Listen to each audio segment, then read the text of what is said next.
तो चलिए फ्रेंड्स शुरू करते हैं आज की इंफ्रा न्यूज़।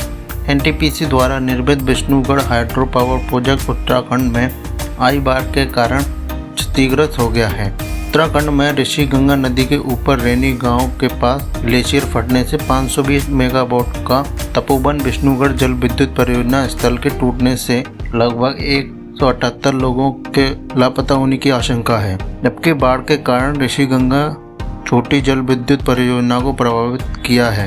नदी के प्रवाह और मलबे धौलीगंगा नदी के साथ विलय हो गए और तपोवन में भारत की सबसे बड़ी बिजली उत्पादन उपयोग के निर्माणाधीन विष्णुगढ़ जल विद्युत परियोजना को नुकसान पहुंचाया है। हाइड्रो पावर लंबे समय से उत्तराखंड में विवाद का विषय रहा है। राज्य मुख्य रूप से नाजुक और भूकंप प्रभावी हिमालय क्षेत्र में स्थित है। उत्तराखंड में 70 हाइड्रो प्रोजेक्ट निर्माणाधीन बांध अकेले भागीरथी और अलकनंदा नदी पर स्थित है। चलिए बढ़ते हैं आज की दूसरी न्यूज़ की तरफ। जैसा कि पिछली इंफ्रा न्यूज़ में आपको बताया गया था कि गवर्नमेंट द्वारा एयरपोर्ट प्राइवेटाइजेशन स्कीम के तहत AAI द्वारा मुंबई एयरपोर्ट के लिए अडानी ग्रुप द्वारा 23.5% स्टेक, जिसकी लागत 1685 करोड़ रुपए है, एक्वायर कर लिया गया है। AAH जो अडानी एंटरप्राइज की अडानी एयरपोर्ट होल्डिंग में मुंबई एयरपोर्ट में 23.5% हिस्सेदारी शामिल की है। प्रस्तावित सौदे के तहत AAHL ने MIL मुंबई इंटरनेशनल एयरपोर्ट में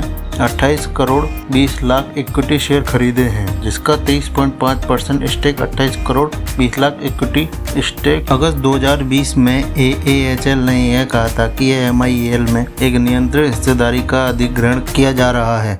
चलिए बढ़ते आज की तीसरी न्यूज़ की तरफ। भारतीय सेना द्वारा जम्मू कश्मीर के गुलमर्ग के प्रसिद्ध रूकी रिजॉर्ट में सबसे ऊंची आइकॉनिक नेशनल फ्लैग की आधारशिला रखी है। झंडा 100 फीट ऊंचे पुल पर होगा, जो घाटी में सबसे ऊंचा तिरंगा है। अधिकारी द्वारा बताया गया है कि सोलर इंडस्ट्री के सहयोग से भारतीय सेना गुलमर्ग में आइकॉनिक नेशनल फ्लैग स्थापित करेगी, जो 100 फुट ऊंचा होगा। प्रतिष्ठित राष्ट्रीय ध्वज की आधारशिला dagger division general officer commander major general Virendra बस ने बॉलीवुड एक्टर अरबाज खान और एक्ट्रेस विद्या बालन द्वारा रखी जाएगी। यह आइकॉनिक इंडियन नेशनल फ्लैग कई मामलों में पहला होगा। कश्मीर के बर्फ से ढके पहाड़ों के बीच यह स्थल एक और पर्यटन आकर्षक बनने की उम्मीद है।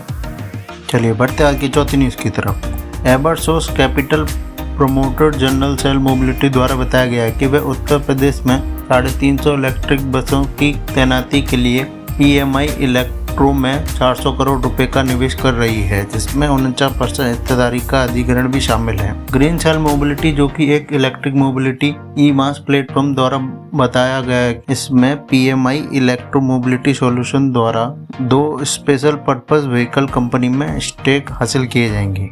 भारत में zero emission commercial vehicle manufacturing PMI electro mobility solution ने लखनऊ, वाराणसी, गोरखपुर, कानपुर, प्रयागराज और झांसी के 2 पैकेज में चार्जिंग स्टेशन इंफ्रास्ट्रक्चर के साथ 350 इलेक्ट्रिक बसों को तैनात करने के लिए बिड जीती थी। इस पार्टनरशिप के द्वारा डायरेक्ट 1000 नौकरी को जनरेट किया जाएगा।